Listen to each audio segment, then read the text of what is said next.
Billionaire's Reckoning, a story of lost time and found family. Subscribe now. Hit that notification bell so you don't miss any of our gripping stories.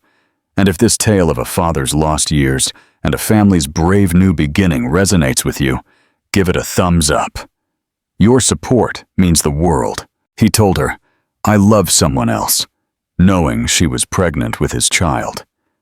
2 years later, he saw her again, hand in hand with their identical triplet daughters. What would you do if the woman you once loved, the mother of your children, looked at you like you were a complete stranger? The unseen glimpse.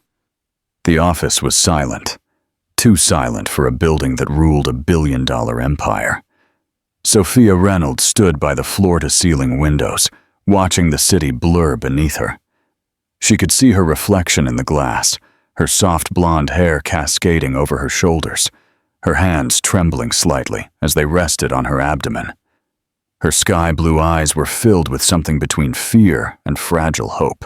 Behind her, Alexander Vance stood like a sculpture of himself, impeccably dressed in a custom navy suit, his dark hair perfectly groomed, those same penetrating blue eyes that once looked at her as if she were his whole world.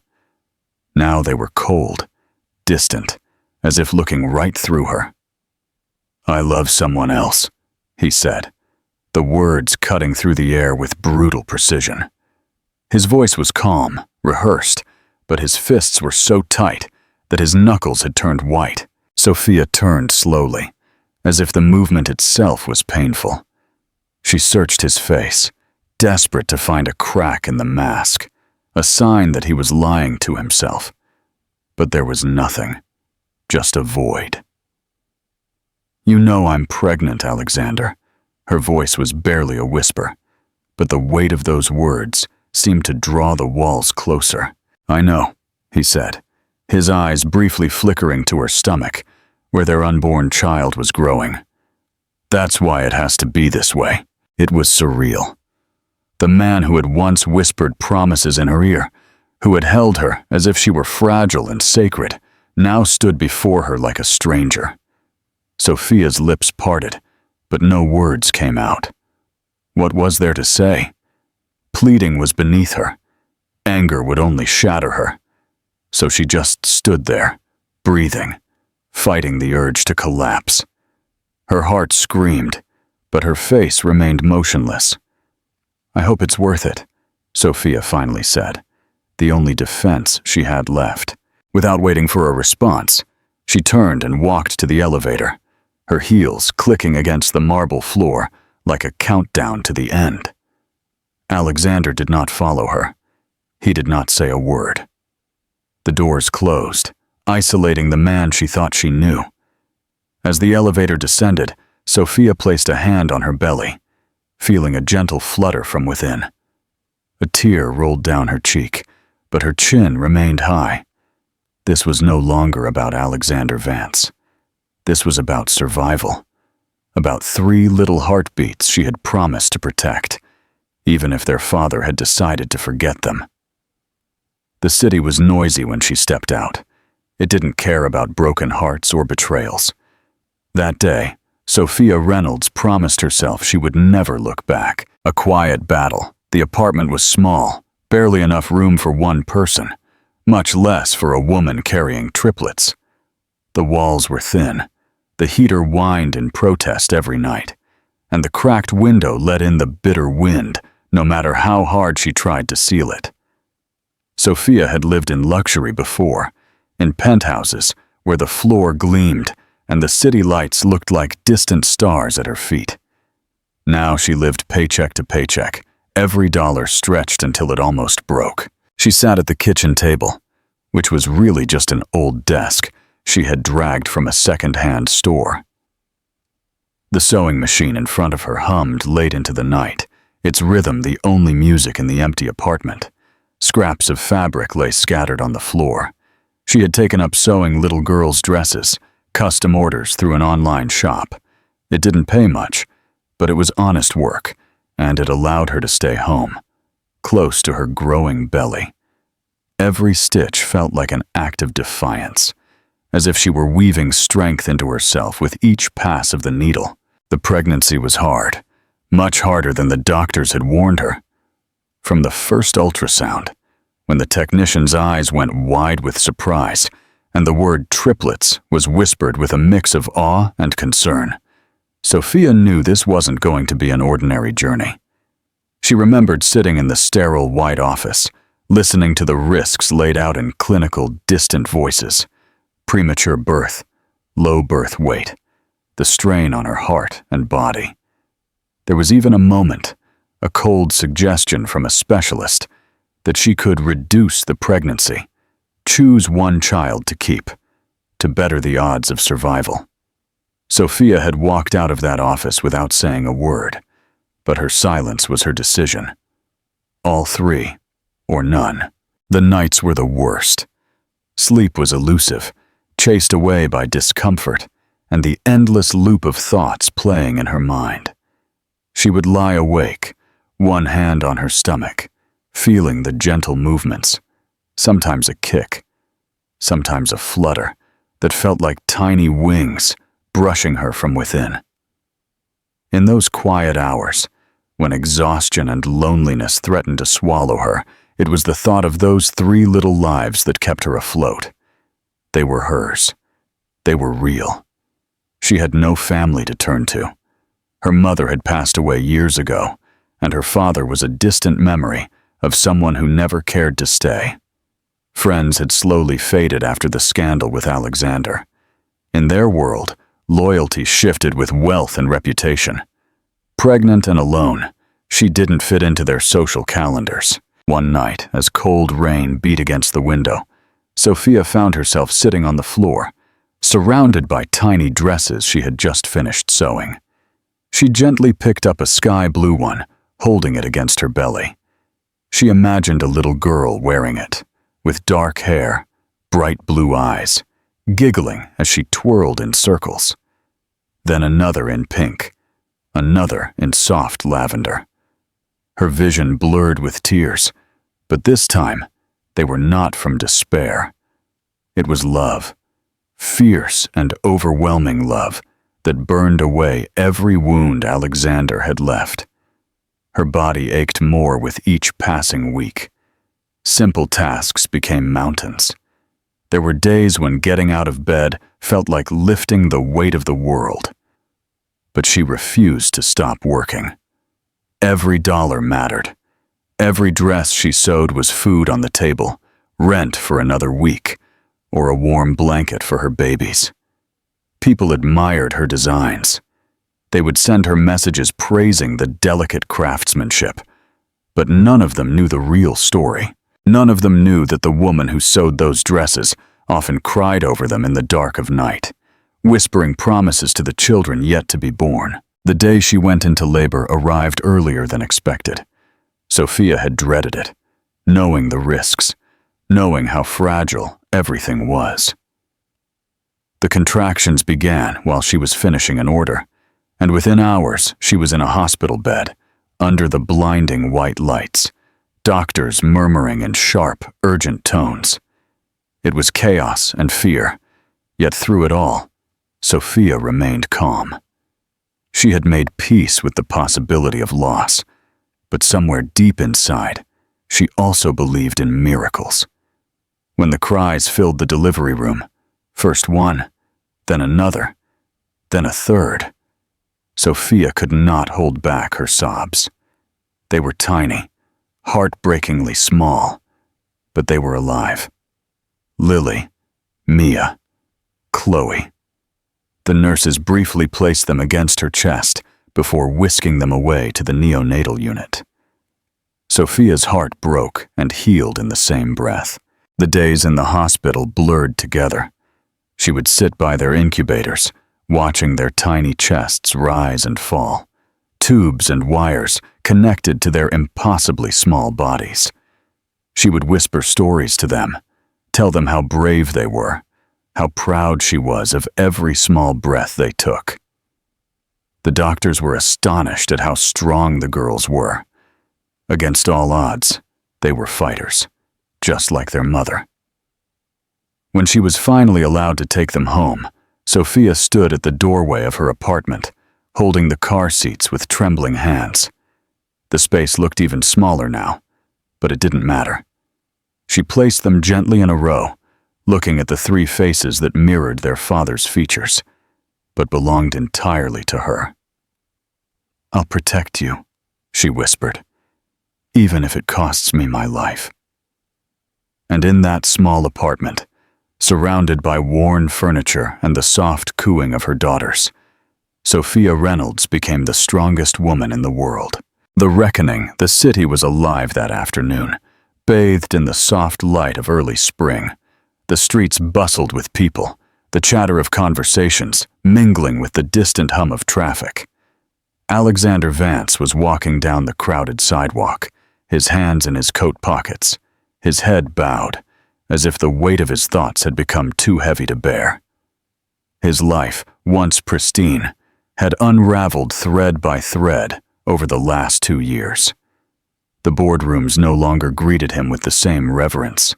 His surname had become a point of silent scandal, whispered in the glass halls. But that wasn't what tormented him. It was her face, Sophia's face. He had seen it in his dreams, her voice echoing in the empty spaces of his penthouse. He would wake in silence, sometimes half convinced that the curve of her smile had only been imagined. But each time it was real, more real than anything he had left. He didn't know why he took that route today. Maybe it was instinct. Maybe some invisible thread was pulling him, drawing him toward the collision course he had been avoiding.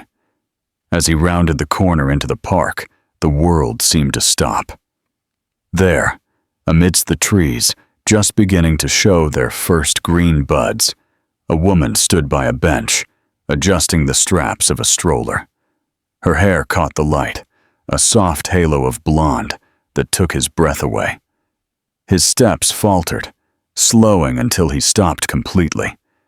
The city faded into a blur around him. Sophia. But it wasn't just her. The stroller wasn't for one child.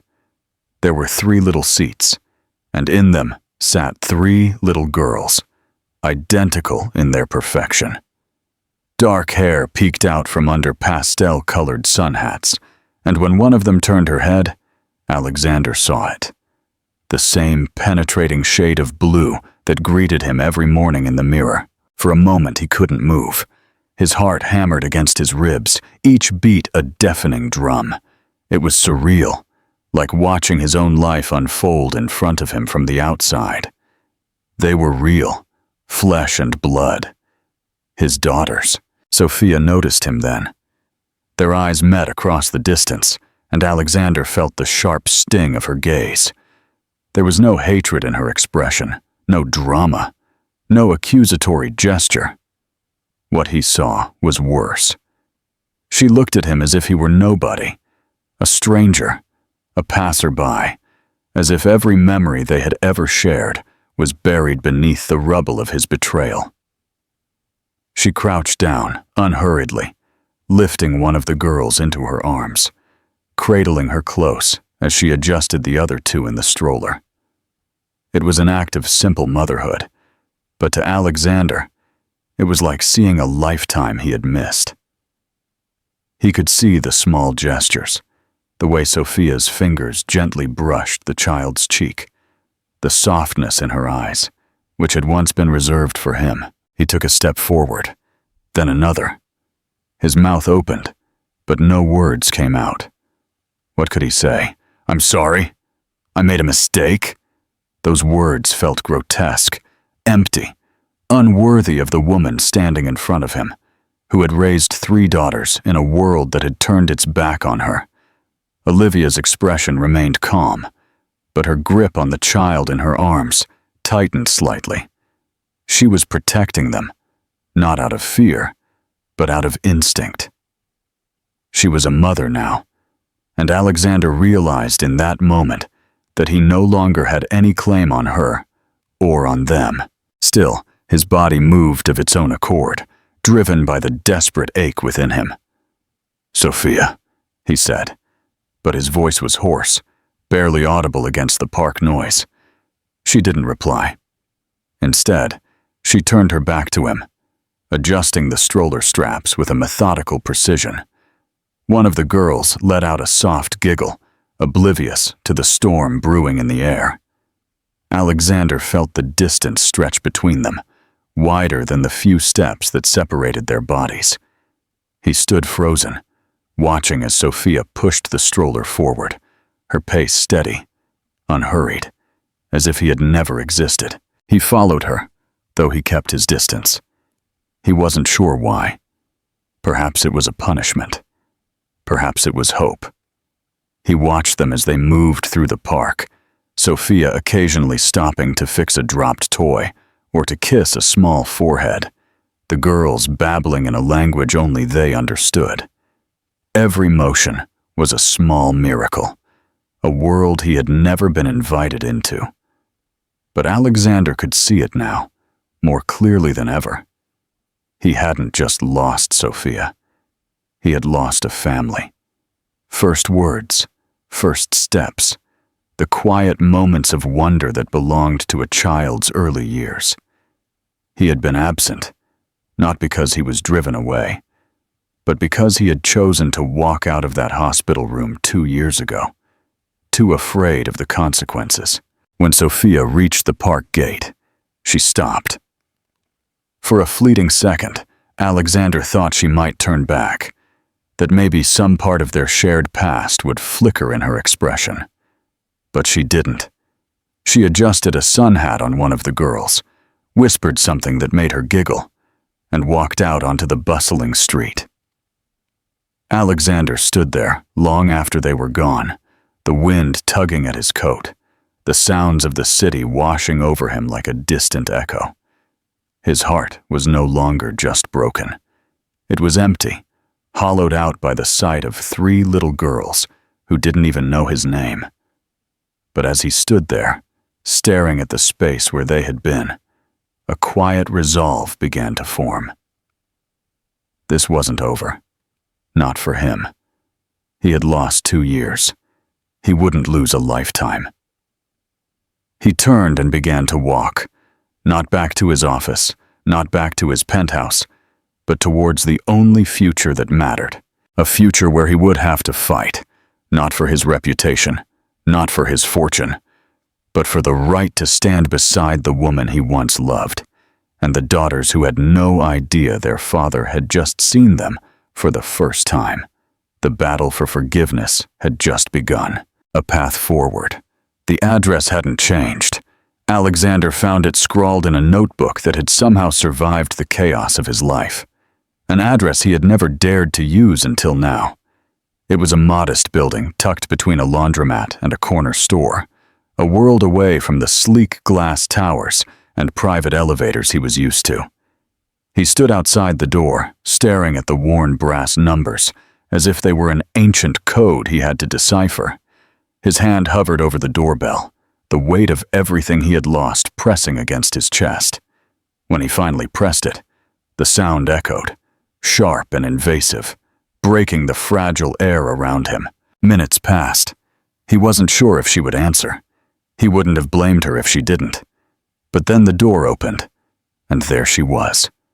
Sophia stood in the doorway, makeup free, her hair pulled into a loose bun, dressed in simple jeans and a soft sweater that clung to her in a way far more beautiful than any designer dress. She looked at him with the same quiet indifference he had seen in the park. But up close, he could now see the tranquil exhaustion in her eyes, the shadows of sleepless nights, the weight of a woman who had carried too much for too long. Nicholas opened his mouth to speak, but Sophia's hand came up slightly, stopping him before a single word could escape. "What do you want, Alexander?" Her voice wasn't cruel, but it wasn't welcoming either. It was factual, as if she were asking him to state his purpose and leave. "I need to see them," he said, his voice rough, barely holding together. "I need to see my daughters." For a moment, she didn't move. The silence between them was thick, as if the walls had drawn closer. Finally, Sophia sighed, not in defeat, but in resignation, as if she had known this moment would eventually come. She stepped aside, wordlessly allowing him into the apartment. The interior was exactly what he had feared, and yet more than he could have imagined. It was small, yes, but it was warm. Toys were scattered across the floor, handmade dresses hung neatly on a line, and small shoes were lined up by the door. It wasn't a place of wealth, but it was rich with life, with care, with love. The air smelled faintly of lavender and baby powder, a scent that hit him harder than any confrontation could have. "They're sleeping?" she said, crossing her arms over her chest as she leaned against the door to what he assumed was their shared bedroom. "They're napping after lunch. You have 10 minutes, Alexander." He wasn't sure if she meant 10 minutes to talk or 10 minutes to prove his worth, but either way, he accepted it. He walked into the living room, careful not to disturb the delicate order of the chaos. He noticed a small photo on the shelf, Sophia holding all 3 girls in her arms, her smile soft and tired, but genuine. He had never seen her look more alive, and it shattered him. "I didn't come here to beg for forgiveness," he began, forcing himself to meet her gaze. "I know I don't deserve it, but I need you to understand something. That day, when I said I loved someone else, it was a lie, a coward's lie. My family, my board, they held a gun to my head, Sophia. They told me if I didn't walk away from you, I would lose everything, and I didn't have the courage to fight them. I thought I was protecting you. I thought if I disappeared, at least they wouldn't drag you into their war." Sophia didn't flinch, didn't interrupt. She stood still, absorbing his words with the same calm she had used since he arrived. He continued, the words gushing out of him now, the dam finally broken. "I didn't know about the triplets until after you left. I went back to the office and was told you'd resigned, disappeared. I tried to find you. God, I tried. But my father made sure every door was closed. They wanted me to marry someone from their circle, to tie me to their business empire. And He paused, swallowing the bitter taste of his own failure. "I let them win. I let fear dictate my choices. But after that day, I couldn't live with myself. I broke ties. I sold my shares.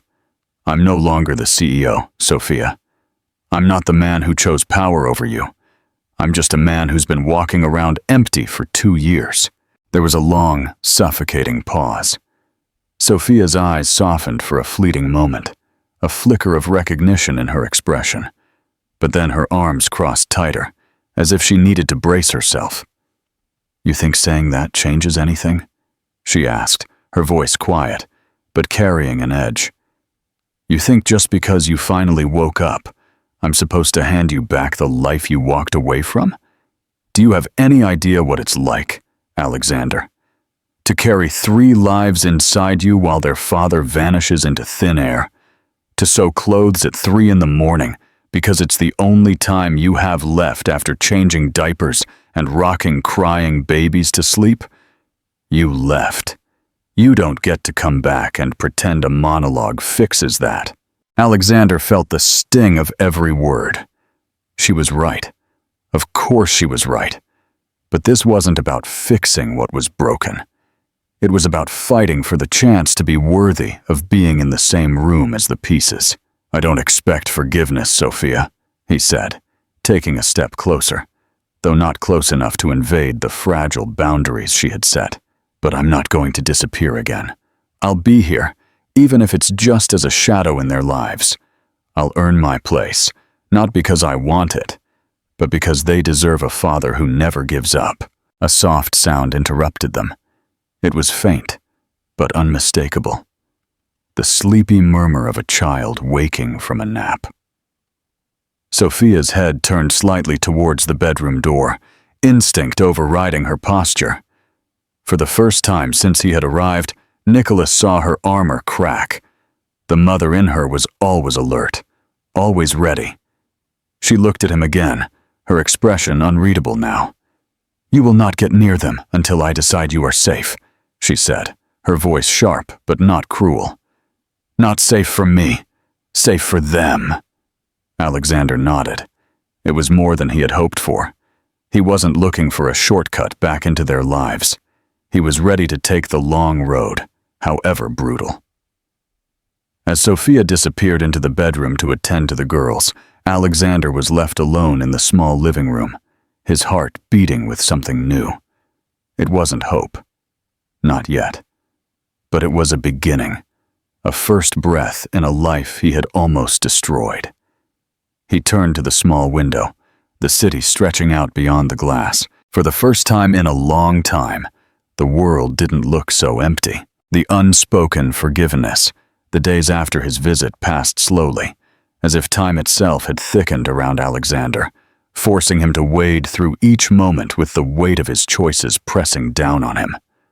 Sophia didn't call, didn't text, but she also hadn't slammed the door in his face. That was more than he deserved, and he knew it. Yet the thought of his daughters growing up without knowing him was unbearable.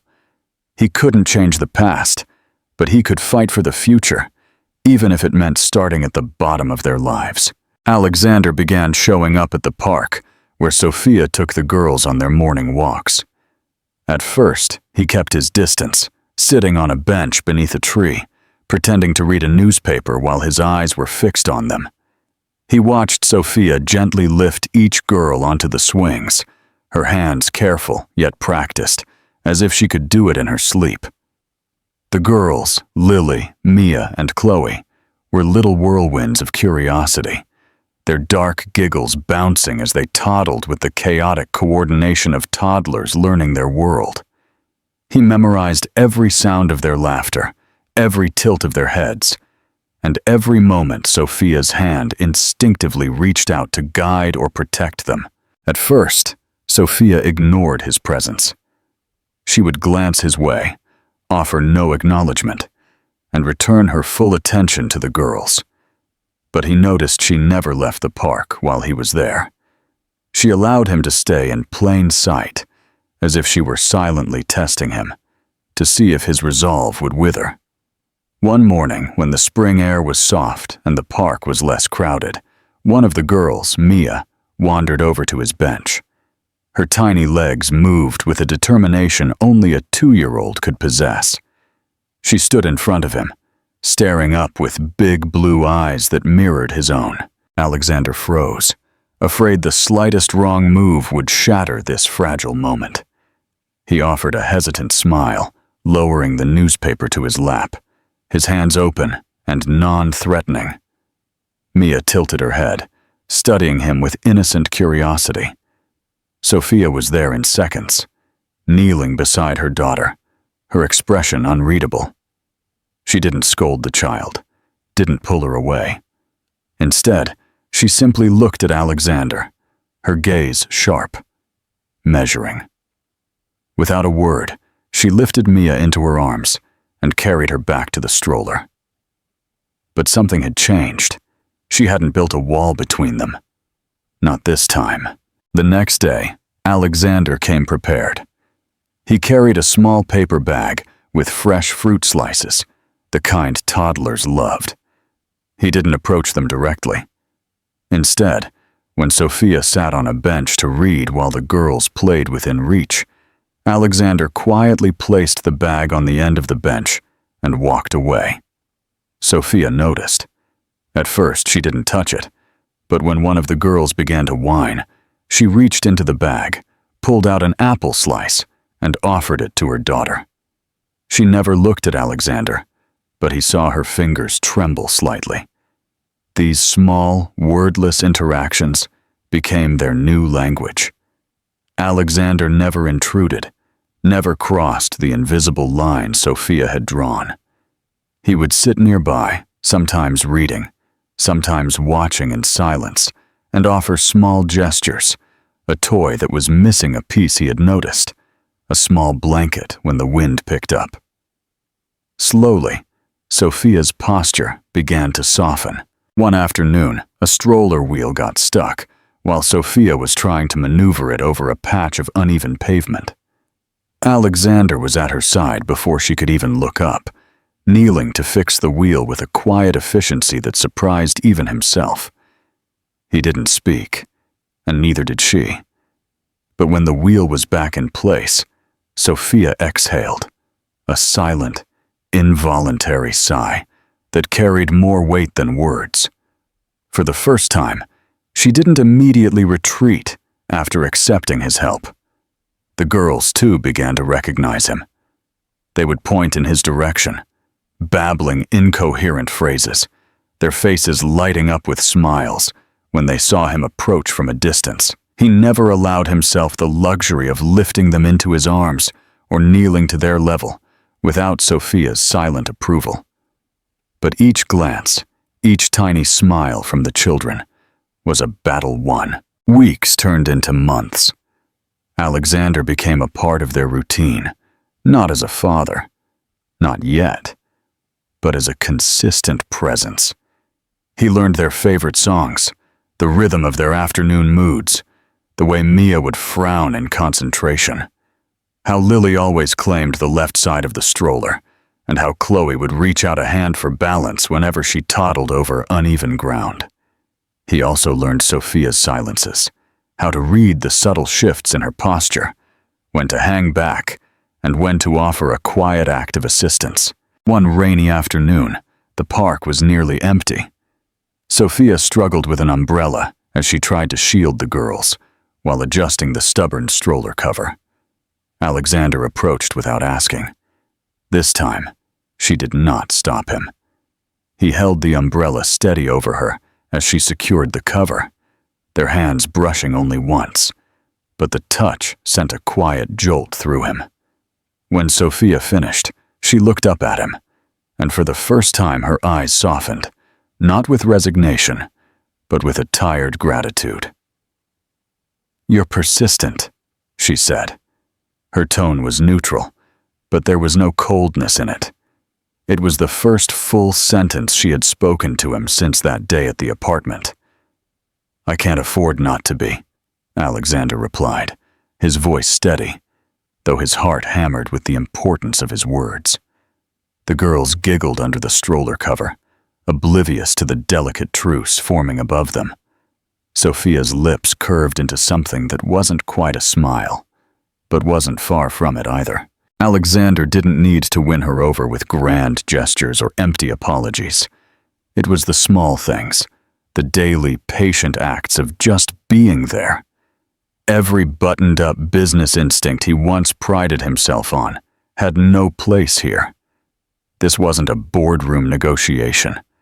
This was a slow, relentless climb, step by step, back into the life of a woman who had every reason to shut him out. And yet she was letting him in, inch by careful inch. A new horizon. The morning newspaper arrived earlier than usual. Alexander sat at his kitchen table, staring at the front page where his own face stared back at him, under the headline, "Blake Eyre rebuilds his empire in the shadows." It was a scathing article, full of half-truths and veiled threats, crafted by the very people who had once applauded his rise. His old business partners, the board members who had pressured him to sacrifice Sophia, now painted him as a liability, a man who had turned his back on the family legacy for a woman beneath his circle. The article did not mention Sophia or the girls directly, but the innuendo was clear. They had found out he was spending time with them again, and they wanted him to stop. The phone call came later that afternoon. He recognized the number immediately. Thomas Sterling, one of the board members who had once acted as a second father to him, now spoke with the cold precision of a man issuing an ultimatum. "Alexander, we need to talk about these appearances you've been making in public parks. The company's image is not something we can afford for you to tarnish further. You need to decide what matters more, a woman and her children, or the empire your father built." Nicholas had heard these words before, dressed in different tones, laced with softer threats. But this time, they didn't shake him. This time, the image of Sophia lifting Mia into her arms after a tumble, of Chloe's infectious giggling, of Lily's small hand reaching out for his, was clearer in his mind than any boardroom chart or stock price. "I already made that decision 2 years ago," Alexander responded, his voice quiet, though every word was laced with steel. "And I chose wrong. I won't make that mistake again." He hung up before Thomas could respond, but he knew this was only the beginning. The threats would escalate. His old allies had too much pride, too much invested in his image, to let his defiance go unanswered. And this time, they wouldn't settle for veiled articles and whispered warnings.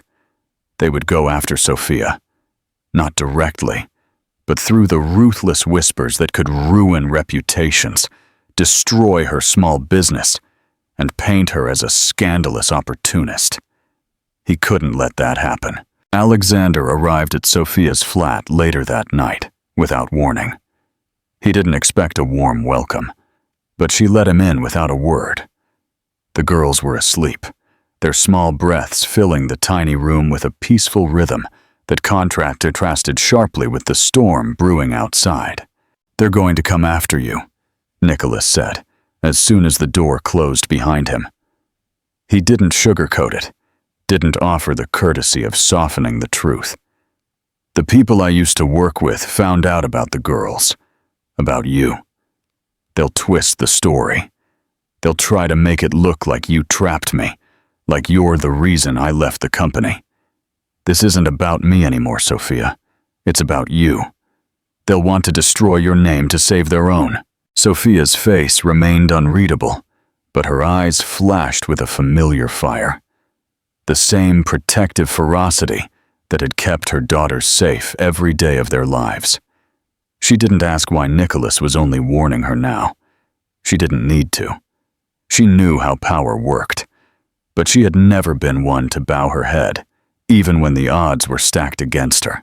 "I'm not afraid of them," Sophia said, her tone firm, though her arms were crossed over her chest, as if bracing for battle. "I'm tired of hiding. I'm tired of being the woman people whisper about, but never ask for the truth. If they want a story, I'll give them one." Alexander hadn't anticipated her defiance, though in hindsight he should have. She had always been stronger than him when it came to surviving storms. The next day, Sophia made a decision that surprised even Nicholas. She reached out to a journalist, not one of the vultures who thrived on gossip columns and corporate hit pieces, but a woman named Laura Wilson, known for her courageous reporting on corruption and her sharp sense of justice. Laura was reluctant at first. These stories often ended with the victim's voice buried under corporate PR machines. But as Sophia laid out the truth, the pregnancy, the silence, the forced exile from Nicholas's world, Laura realized this wasn't just another scandal. This was a fight against the very structure that silenced women and protected the elite. The interview took place in Sophia's apartment, with the girls napping in the next room. Nicholas was there, but he kept silent, sitting in the corner, watching Sophia tell her story. She didn't cry, didn't ask for pity. She spoke with a quiet dignity, explaining how she had built a life from nothing while protecting her daughters from a world that saw them as inconvenient truths. Laura listened, took notes, asked the hard questions, and promised to print every word, uncensored. When the article ran, it wasn't in the gossip pages, but on the front page of a major news outlet. "A Woman's Fight Against an Empire, the Story of Sophia Reynolds," became a headline that went viral within hours. The response was immediate. People rallied to her side. Mothers shared their own stories of abandonment and corporate betrayal. Women who had been silenced found a symbol of defiance in Sophia. The internet erupted with support, while the corporate board scrambled to control a narrative that had slipped from their grasp. Nicholas watched as Sophia handled the storm with grace, never stepping out of line, never stooping to their level. He attended meetings where investors demanded accountability, but this time, the tide had turned. The company couldn't afford to be seen as the villain. The Vance name had been tarnished not by Sophia's existence, but by the cruelty of those who tried to erase her. A week after the article was published, Nicholas stood beside Sophia as they walked through the park, the girls babbling excitedly in their stroller. People recognized her now. Strangers offered kind words. A mother stopped to thank her for speaking out. An older man gave a respectful nod as they passed. Sophia had become something more than a name in an article. She was a symbol of quiet rebellion, a reminder that power didn't exclusively belong to those in boardrooms. Nicholas saw the change in her, how she held herself taller, how her laughter came more easily. He had feared his world would destroy her, but she had done what he had never dared to do. She had faced it head-on and come out stronger. As the sun dipped below the horizon, casting a golden glow over the park, Sophia stopped, turning to Nicholas with a look that was softer than it had been in months. "You said you wanted to fight for them," she said, nodding toward the girls. "You'll get your chance, Alexander, but this time you'll do it on my terms." He nodded, feeling the weight of those words settle into his bones. There was no room for pride here. There were no shortcuts to redemption. But standing beside her now, in the midst of a world that had tried and failed to silence her, Nicholas understood that this battle was far from over. But for the first time, they were no longer fighting alone. A new beginning. The city had changed, or perhaps it was Nicholas who had. The streets looked the same, but now every corner held a memory of the life he had almost lost. The imposing office buildings that once symbolized power now seemed small in comparison to the quiet strength of Sophia's world. Her story had ignited something far bigger than either of them could have predicted. What started as a single article had spread across social media, news networks, and public forums. People no longer whispered about Sophia Reynolds behind closed doors. They shouted her name with pride. She had become a symbol of resilience, not because she sought fame, but because she had stood her ground when it would have been easier to disappear. Nicholas spent his days balancing helping Sophia in small, almost invisible ways, and facing the backlash from his old world. The investors who once treated him like a golden boy now looked at him with a mix of confusion and reluctant admiration. They couldn't deny that the company's stock had stabilized, even risen slightly, since Sophia's story came out. It wasn't just sympathy. It was trust. People wanted to believe in something real again. They were tired of polished statements and corporate smiles. Sophia's raw honesty had given them something authentic to support. But Nicholas knew that public opinion was fickle. It could change with a single misstep. This is why he walked carefully. Every public appearance with Sophia and the girls was deliberate, though never staged. They would go to the park, visit small cafes, always living their lives as they had before. But now under the watchful eye of a curious public. He didn't mind the attention, not when he saw the way people approached Sophia, not with invasive questions or pity, but with a quiet gratitude. Mothers would stop and smile, fathers would nod respectfully, and sometimes women who had been through their own private wars would share a few words of solidarity. Sophia never reveled in the attention, but Nicholas could see how much it meant to her. For once, she was not invisible. The girls were growing fast. Lily had become the leader of the trio, always the first to explore, the first to challenge. Mia, quieter, more observant, her eyes always scanning, taking in details. Chloe was the peacemaker, the one who would step in when her sisters clashed over toys or attention. Watching them grow, seeing their personalities develop, was a daily reminder for Nicholas of everything he had almost missed. Every moment, every small milestone, felt like a victory. One evening, after a long day filled with interviews and meetings, Nicholas found himself back at Sophia's apartment. It had become a ritual these evenings. He would arrive after the girls were tucked into bed, and they would sit in the small living room, sometimes talking, sometimes sitting in a comfortable silence, but tonight felt different.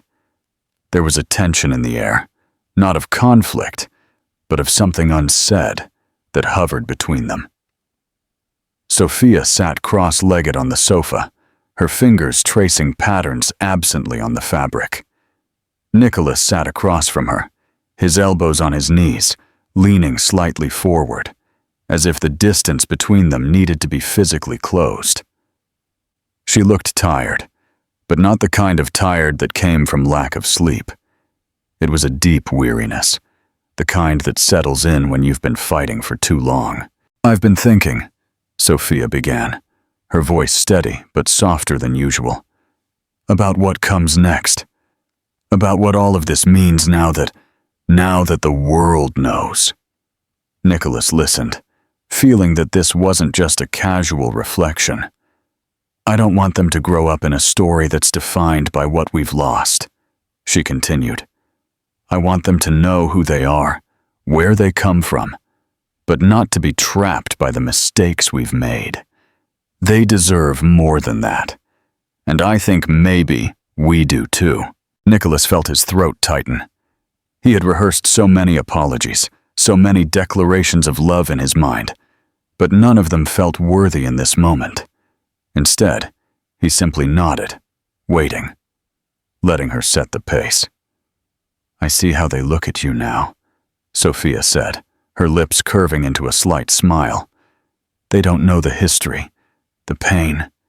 They just see a man who shows up every single day without fail. That's all I want to be," Nicholas said quietly. "Someone who shows up. For them. For you." There was a long pause. Sophia's eyes softened, but there was a flicker of uncertainty there, a vulnerability she rarely allowed him to see. "I've built so many walls, Nicholas. I don't know how to tear them down without losing myself." He leaned back a little, giving her space, but his words carried a quiet intensity. "Then don't tear them down. Let me climb them. Let me earn every single brick." Her laugh was soft, almost reluctant, but it was the most beautiful sound he had heard all day. For the first time, it felt as though the distance between them was not so insurmountable. The next week, something happened that neither of them had anticipated. It was a simple afternoon in the park. The girls were playing near a sandbox, Nicholas sitting on the grass a few feet away, Sophia watching from the bench. A young journalist approached, this time without a camera crew, without a microphone, just a notebook and a nervous smile. She wasn't there for a scandal or a scoop. She was writing an article about fathers who struggle to return to their children's lives. She asked if Nicholas would be willing to share his story, not the polished version, but the real one. Nicholas looked at Sophia, silently seeking her permission. She gave him a small nod, her eyes reflecting an understanding that this was no longer just their private battle.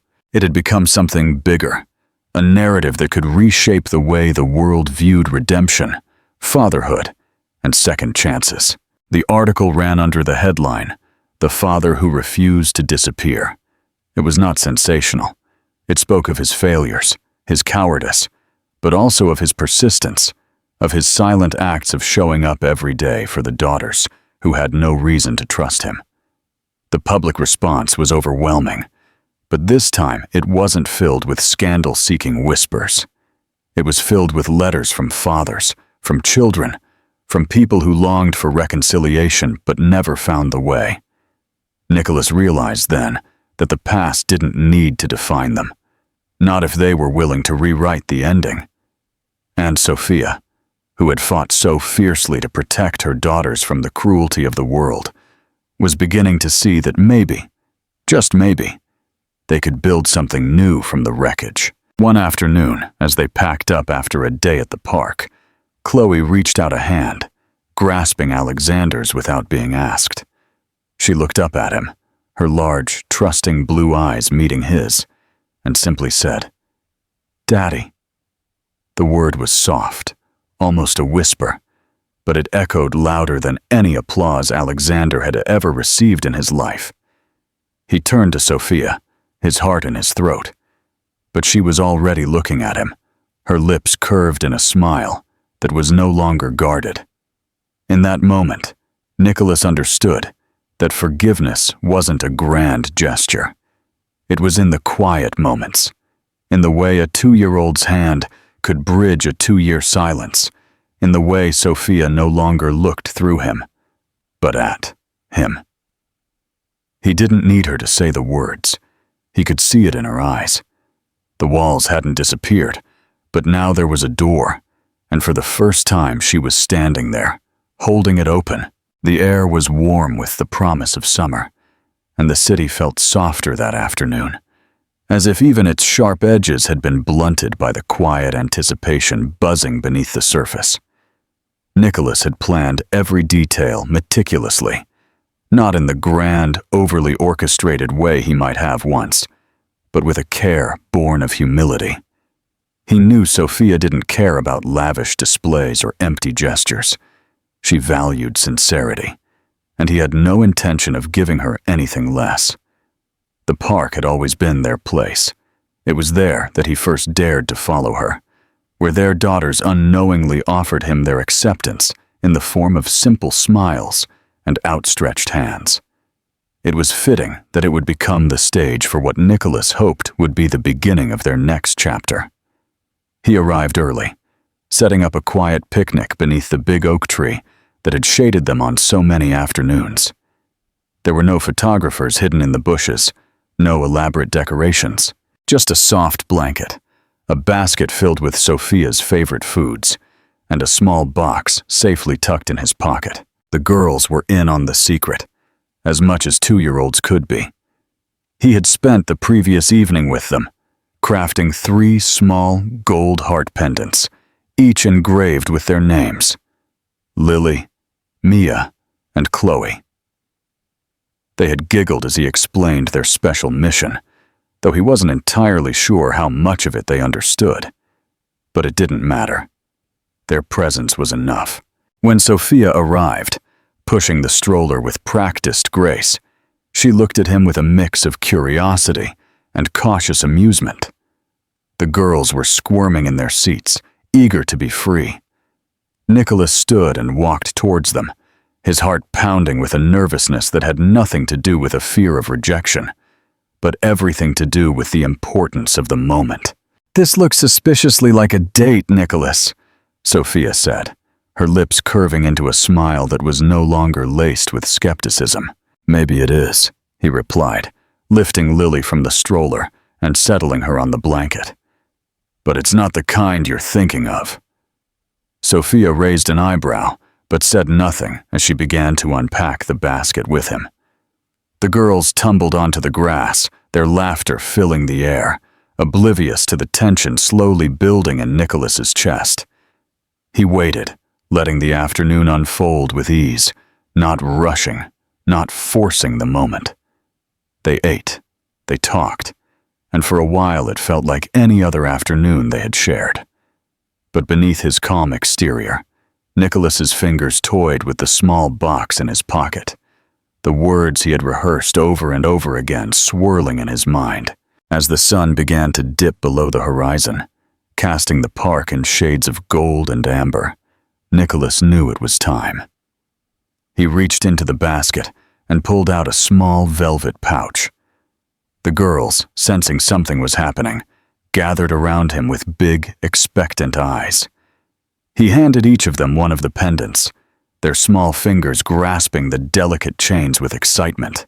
"Girls," he began, his voice steady despite the storm inside him. "I need your help. Do you think you can give these to Mommy for me?" Lily, ever the leader, nodded with a serious expression, as if she understood the gravity of her task. Mia followed, her lips curved in a shy smile, while Chloe, always the peacemaker, clapped in approval. Together, they toddled over to Sophia, who was watching them with a perplexed expression. Her eyes narrowed as they presented her with the pendants. She took them, her fingers brushing over the engraved names, her lips parting slightly in surprise. Nicholas stood, his heart beating against his ribs, and crossed the space between them. He knelt down in front of her, not out of tradition, but because it felt right.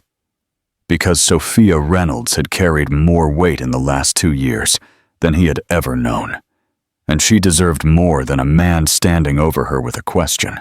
"I know this isn't the life you imagined," he said, his voice raw and exposed. "And I know I'm not the man I was supposed to be. But every day with you and with them, I have learned what it means to show up, not with promises or grand gestures, but with quiet persistence. I don't want to be a visitor in this life we've built together, Sophia. I want to be the home." He reached into his pocket and retrieved the box, opening it to reveal a simple ring. No extravagant diamonds, no ostentation. Just a band, crafted with care, with a phrase inscribed inside that only she would understand. The 3 of them, always. Sophia's breath hitched.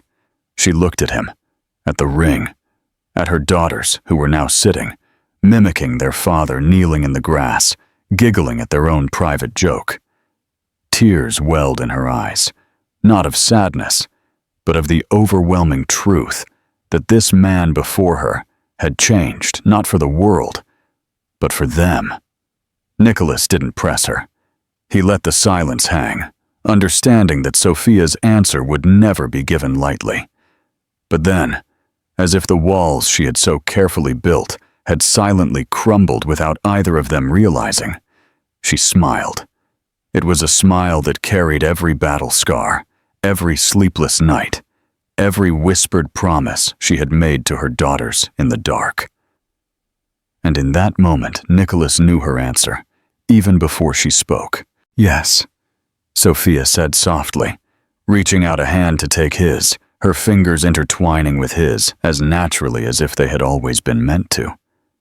"But not for the ring, for you, for them. Because we have already built the life that matters." The girls squealed with delight, oblivious to the magnitude of what had just happened, but their laughter was the perfect soundtrack to the moment. Nicholas slipped the ring onto her finger, his hands trembling not from nerves, but from the sheer weight of what it symbolized. Sophia leaned forward, pressing her forehead against his, and for the first time, they allowed themselves to simply breathe in the same space, without the ghosts of their past standing between them. As the sun finally dipped below the horizon, casting the park in a soft twilight, Nicholas realized something profound. Proposals weren't about perfection or spectacle. They were about time, about showing up, about understanding that love was forged in the quiet moments of shared struggle. And on that afternoon, surrounded by the sounds of his daughter's laughter, Nicholas Vance knew he had found everything he had ever been looking for, not in boardrooms or business deals, but in the small, beautiful world Sophia had created against all odds. They sat together on the blanket, Sophia's head resting on his shoulder, the girls nestled between them, and for the first time in years, Nicholas felt what it was to be whole. The past was still there, but it no longer defined them. The future was uncertain, but it no longer terrified him. And the present, with its imperfect, chaotic beauty, was exactly where he wanted to be.